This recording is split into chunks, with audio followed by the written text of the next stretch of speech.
Hallo, liebe Zuschauer und herzlich willkommen zurück hier zum Let's Play von Pokémon Sonne und Mond. Wieder mal hier auf einer der Inseln der Hauptstory unterwegs. Ich glaube, die dritte mittlerweile war. Und ich habe natürlich wieder mal so ein paar Gedanken gemacht, offscreen-mäßig, wie es eigentlich so mit dem Team aussieht. Wie bereits schon erwähnt, mit Sunder entwickeln, nachher kommt es auf die Box. Bei Dark Toxic etwa ähnlich, weil ich will dann Salamandra anstelle von beiden haben. Weil Feuergift und Korrosionsfähigkeit sind noch geil. Das soweit dazu, also mit Sunder, Fuegro. Wie gesagt, wenn wir noch oft genug in Aktion erleben, gar keine Sorge. Marikek muss man noch gucken, viel wird auch noch mehr zur Entwicklung bei Sensei. Den würde ich vermutlich auch demnächst, was heißt demnächst, es kann noch ein bisschen dauern, ne? Es kann schon noch ein bisschen dauern, bis wir ihn, oder bis ich dann sage, okay, Sensei kommt auch auf die Box, weil ich glaube, mein Team für, sag's mal, fürs Ende der Story soll ein bisschen anders noch sein. Also ich habe ein Pokémon ins Auge gefasst, was anstelle von Sensei kommen wird. Hat allerdings auch einen hohen Spezialangriff, was ist auch eher speziell. So eher physisch. Ne, eher offensiv als defensiv. Sensei ist da eher so ein bisschen spezialverteidigungsmäßig. Und bei Sensei generell, ja, ich meine, also doch eher auch wegen seiner Fähigkeit. Hier natürlich die falsche Fähigkeit, aber eigentlich ist so ein Kommandutan eher für einen Doppelkampf ganz gut geeignet und naja, nur damit ihr schon mal wisst, dass ich hier noch ein bisschen was anderes ins Auge gefasst habe. Natürlich auch ein bisschen Kommentare gelesen habe und natürlich noch weiter noch lesen werde, etc. etc. Und das Endteam noch nicht feststeht. Soweit, da kommen noch ein paar Dinge. Und ich will, glaube ich, sobald Mitsunda sich entwickelt hat zu Fuegro, will ich auch mal noch ein Pokémon endlich mal aus Sonne rüber tauschen. Noch ein bisschen trainieren können, das wird ganz gut gehen. Ja, ein bisschen kann er so trainieren, bis mal die richtige Attacke erlernt und natürlich eine Entwicklung und so weiter. Ja, ist ein bisschen speziell hier, aber wir sehen es nochmal weiter. Ich sehe jetzt mal weiter mit der Hauptstory und zwar, ich glaube hier mit Lilly wieder, Jo. Gerade ein bisschen merkwürdig. Also das ist Zeit für mich, Michael, ich habe eine Bitte. Piu, piu, piu. Ist ein Ruin? Oder sind Wölkchen? Ja, so ist es. Sonst wäre so eine Wüste durchqueren. Jetzt bitten wir dann zu viel verlangt. Weiterhelfen könnte. Von Honey City. Piu, piu. Piu, de piu. Piu, piu. Und das Ziel ist die Bibliothek von Malier. Die Lektur kann nicht schaden. Bzzz. Ja, wenn du meinst, Roto. Was ist schon wieder los? Professor! Oh, hallo Rotom! Na, gefällt es dir in deinem Pokédex? Und wie? Besser als in der Waschmaschine zumindest. Wenn du mir vorstellen dürfte, mein Name ist Heinrich Eich. Heinrich? Warum Heinrich? Ja gut, der andere heißt Samuel, also. Ja, der auch Samson, ich glaube im Englischen heißt er Samson, wa?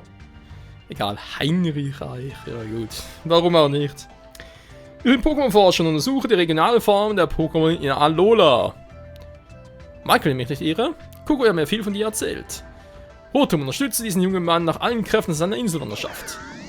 Natürlich. So, weg. Und du musst mir versprechen, dich gut um Rotom zu kümmern, Michael. Ein Erfinder, ein junger Genie aus Carlos, ist schon sehr gespannt, wie sich der Rotom Pokédex auf den Reise schlägt. Junger Erfinder aus... Es ist aber nicht eine Anlehnung an Anime, wa? Wegen Citron, so. Du findest mich in der Bibliothek von Malier, wenn du mich brauchst. Zur Bibliothek kommst du, wenn du Mustern auf der Straße in dieser Reihenfolge folgst. Schwarzer Kreis, schwarzes Dreieck und schließlich schwarzes Viereck. Hä? Okay. Was ist denn das in Reihenfolge, ey? Weil... Ja, Mann, ich bin Hariyama! Hariyama! Geil. Junge Genie aus Carlos. Ja, Heinrich Eich, man sieht es ihm schon an, ist natürlich verwandt. Das ist der Cousin von Samuel Eich, dem Professor Eich aus Kanto. Juhu. Wieso nicht Alola? Wie unhöflich. Egal wohin. Was? Ja, der Polizei. Muss man verarschen, Alter?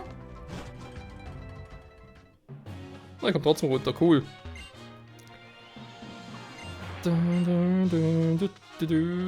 Jo, das ist eine Route. Ja, man sieht, dass es eine Route ist. Doofi. Warum eigentlich nicht jetzt da? Bisschen trainieren kann ich schaden. Ich schalte mal noch ein Ding ein hier. Nicht schon eingeschaltet ist. E-Beteiler. Jo, anschalten. Eben weil Entwicklung und so mit so relativ schnell sich entwickeln. Und Sense braucht sowieso ein paar mehr Erfahrungspunkte und passt schon. Gut, wird erstmal Zeit, unsere Eule zu entwickeln, wa? Lass mal gucken. Was? Ich habe ja von einem Schwimmer zu einem Wanderer, der schwimmen kann, entwickelt. Ja, was ist das jetzt für ein Typus? Doof und Wasser? Also jetzt nicht, weil Wanderer irgendwie doof sind oder so, aber weil der Spruch so doof war. Okay, das ist ein Doppelkampf. Doppel, die Doppel. Wäre eigentlich perfekt, wenn Sensei schon die Attacke drauf hätte und die andere Fähigkeit. Wäre es echt genial. Egal. Da ist eine Praxis raus. Das Training ein Pokémon kann eigentlich nur von einem Sieg erkrönt werden. Yeah! Eine kleine Stüppi. Oh Mann, er ist ja so klein. Jetzt nicht mehr. Sportskanonen. Wie kann so ein kleiner schon eine Sportkanone sein? Oh, nicht ungefährlich. Feuerflug plus normal. Ich will mal Doppelkampf auf dem 3DS ein bisschen lame. Stürmen wir jetzt nicht weiter. Der Tignis muss weg. Alter. Mal Pflücker. Alter, der Ruck, der ist unglaublich. Ja, tut mir wirklich leid, Leute. Ist halt auf dem, sag ich mal, normalen 3D so ein Titel nicht ganz so gut hinbekommen in der Programmierung und bis ich vom New 3DS XL vor allem irgendwie aufnehmen kann. Ich fürchte, es dauert eben noch eine Weile.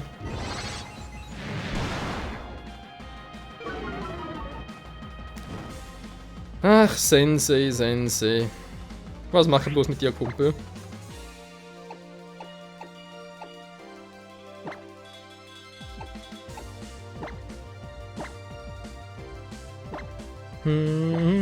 Ja, Sensei, der geht mir auf den Sack.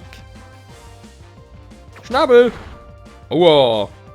Ich bin Sensei! Und hier kommt eine Eisattacke.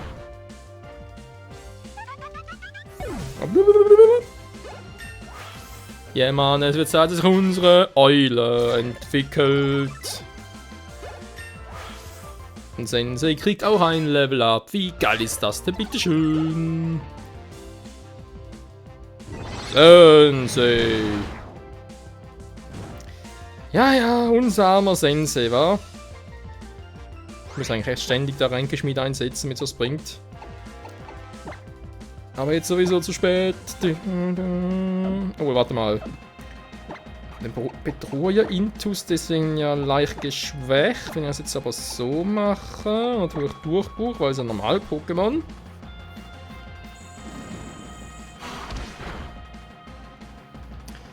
Bringt jetzt nicht so viel, wie ich gerne hätte. Wobei ich halt auch relativ viel aus. Seltsam war. Wir halten alle so viel aus.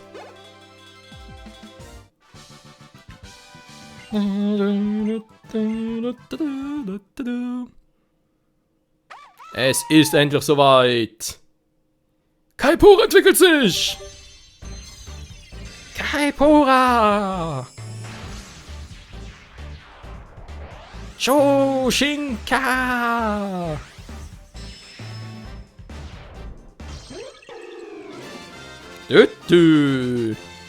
Es wird zu Silvaro. Coole Eule, wa? Und jetzt das ganz krasse an der Sache ist der Typus. Vorher Pflanze Flug. Und jetzt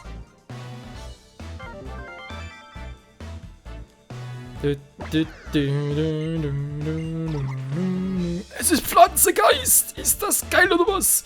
Im Grunde ein vorsichtiges und gelassenes Pokémon, das jedoch in wahnsinnige Panik verfällt, wenn es überrascht wird. Und vor allem lernen sie ihm noch krasse Flugattacken. Also insofern. Schattenfessel. Das ist von der Stärke, glaube ich, ein bisschen wie ein Spukball war. Ja, da wie ein Spukball, ein physischer. Dann ergreift das Ziel an und näht sogar dessen Schatten am Boden fest, sodass es nicht entkommen kann. Es näht ihn fest. Alter. Eine physische Spukball-Attacke, die noch den Horrorblick dazu hat, wenn man so will. Eigentlich krass, oder? So, da muss Kraftreserve weg. Wegen Pflanzengeist, da wird sicher ersetzt durch vielleicht Energieball, vielleicht was anderes, mal gucken. Pflücker, Sturzdruck vermutlich, Synthese oder was anderes. Sag ich mal, Statusattacke. Ja, aber Schattenfessel. Eine persönliche, sag ich jetzt mal, Spezialattacke, die muss schon sein. Den Schattenfessel kann nur Kaipura lernen. Krass, oder? Ich brenne! Vor Leidenschaft! So geht's mir gerade auch. Sieht eigentlich schon cool aus, was? Doch gerade das erste Mal mit so einer coolen Eule. Ja, Mann! Von Pflanzen auf dem Typus Geist. Ich finde, sieht auch episch aus. Danke, Mann! Null Problemo.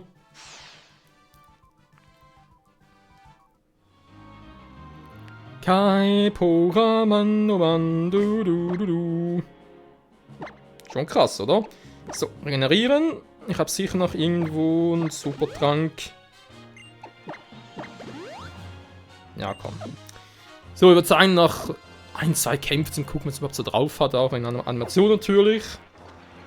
Ich glaube, ich habe noch gar keinen Zeitkristall für Geistattacken, wa? Muss man natürlich jetzt anbieten. Und ja, das ist natürlich auch ein Grund, wieso ich Kaipura eigentlich noch ungern rausnehmen würde. Weil die Typenkombination. Ich meine, es gibt schon Geist-Pokémon hier in Alola, aber es sind jetzt, wie ich finde, jetzt nicht. Es gibt eins, was relativ cool noch ist. Eine Attacken und so, aber es ist nicht ganz so einfach, das irgendwie zu fangen und deswegen. Es war ja so, in Sonne habe ich ja noch Gengar trainiert, aber Gengar haben sie ja in der 7. Channel, sprich hier in so einem Monat, ziemlich genervt. Sprich geschwächt und zwar, ja, als Nebula Galpol hat Schwebe drauf und als Gengar, also, ihr habt es schon gesehen in früheren Parts, aber eben, hat es keine Schwebe mehr drauf. Jetzt hat es irgendwie Tastfluch, was nur nicht immer aktiviert wird und deswegen scheiße ist.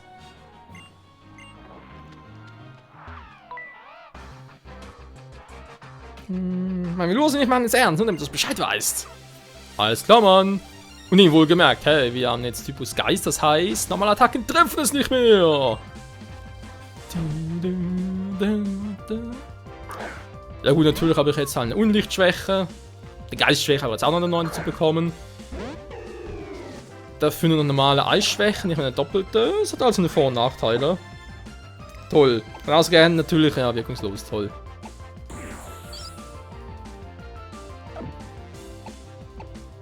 Ausgerechnet Velursi. Wo ich nicht so viel machen kann, weil es ja normal Kampf ist. Oh, toll. Naja, natürlich erstmal Schwäche mit Prio drauf. Vielen Dank auch. Mach mal den Z-Move. Kaipura hüllt sich in Z-Kraft. Und nutzt seine brillante Blütenpracht.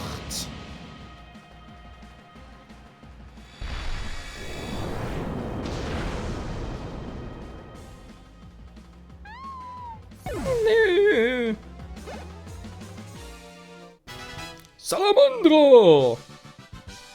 Da müssen wir doch kostet weichen. Ein Welli Soli. Naja. Mal gucken, was sie hier für Pokémon haben.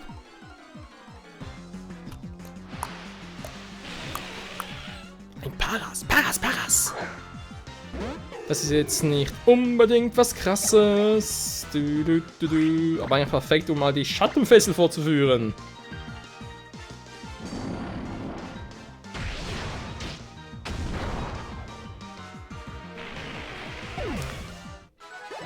Macht halt je nachdem ein bisschen zu viel Schaden vielleicht, aber im Prinzip auch eben wilde Pokémon zu fangen eigentlich ziemlich cool. Aber eben Kaipura ist nicht gerade das schnellste Pokémon aller Zeiten, deswegen auch da nicht unbedingt so die megamäßige Attacke. Mal ganz kurz angucken. Natürlich jetzt in dem Fall Spezialangriff ein bisschen hoch. Ich glaube, eigentlich müsste der Angriff ein bisschen höher sein, wa? Müssen wir mal gucken. Dark Toxic darf natürlich auch noch. Hey du. Mein Wille versetzt Berge.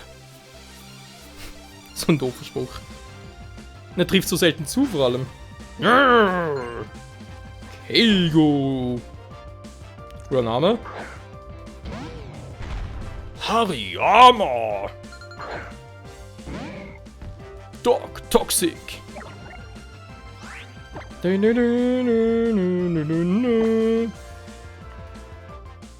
Vergift ihn vielleicht. Hariyama. Sensei. Ja gut, warum eigentlich nicht? War es eigentlich perfekt, weil Psychokinese. Also kann man das wohl reichen. Dankeschön.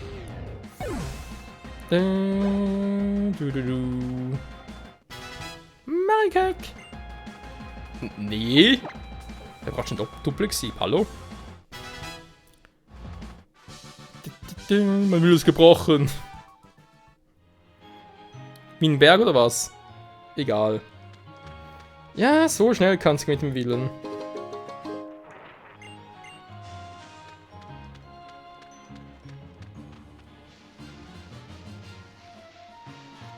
Sollen wir vielleicht hier sonst noch irgendwo ein cooles Pokémon? Fände ich schon ganz nice, muss ich ehrlich mal zugeben. Nee, weniger haben wir selber schon. Slimeattack ist doch Level 38 zu Slimeock. Okay. Ja, müssen wir eigentlich schon hinkriegen bis dahin. Oh, er ist natürlich schneller als ich. Ich Trottel. Ich bin so ein Arsch. Kannst du bitte mal aufhören? Übrigens, was ich am Anfang noch erwähnt habe, wegen neuen Pokémon und so weiter. Also sprich, das Team noch nicht endgültig und so. Was mir doch auch noch aufgefallen ist. Ich habe erwähnt wegen Wolverock. Dass es zwar ein cooles Pokémon wäre, aber weil es halt die Mondversion davon, finde ich jetzt meinen Spielstil jetzt nicht so cool und so weiter und so fort, aber ich kann ja theoretisch das aus Sonne rüber transferieren. Und das nutzen. Das ist auch eine coole Idee. Sag mal, kommen wir in den Tour oder was?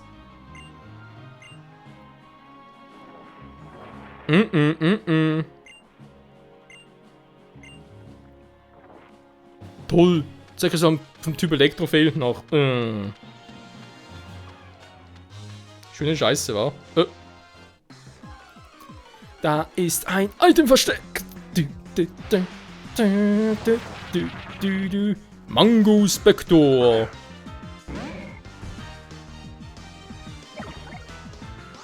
Ich kann auf 2 Beine laufen. Cool, wa? Ja, brauchen wir eigentlich nicht, weil wir haben die Vorstufe schon. Trump Junior.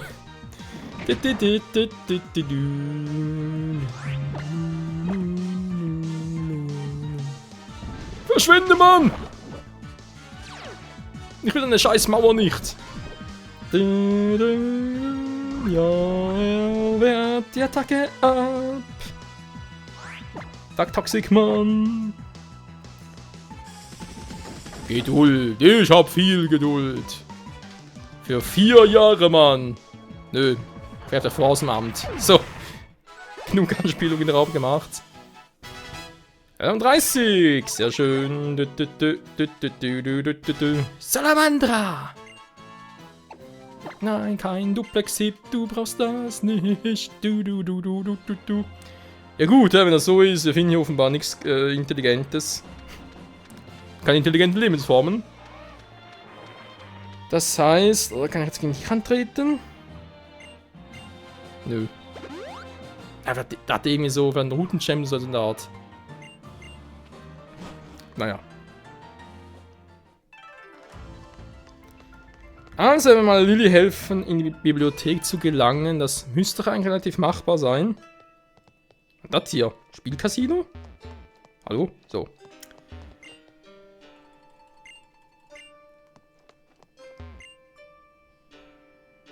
Sollte sein, ich möchte was essen. Ninja, Samurai, Geisha, Ronin. Machen wir mal Ninja-Style.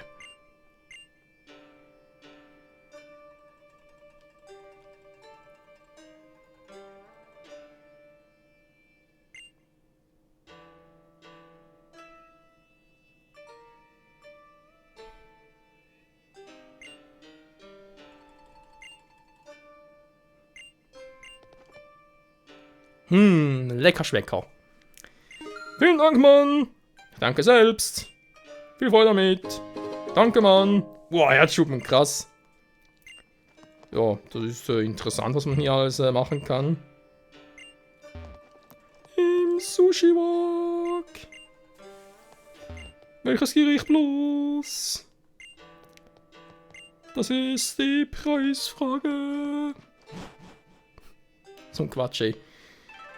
Gut, Freunde, ich würde sagen, wir haben noch ein paar Gebäude vor uns. Die werden wir natürlich dann in der nächsten Folge begutachten und dann auch mal wieder mit Lilly quatschen. Und ich hoffe, wir kommen dann langsam sicher mal weiter.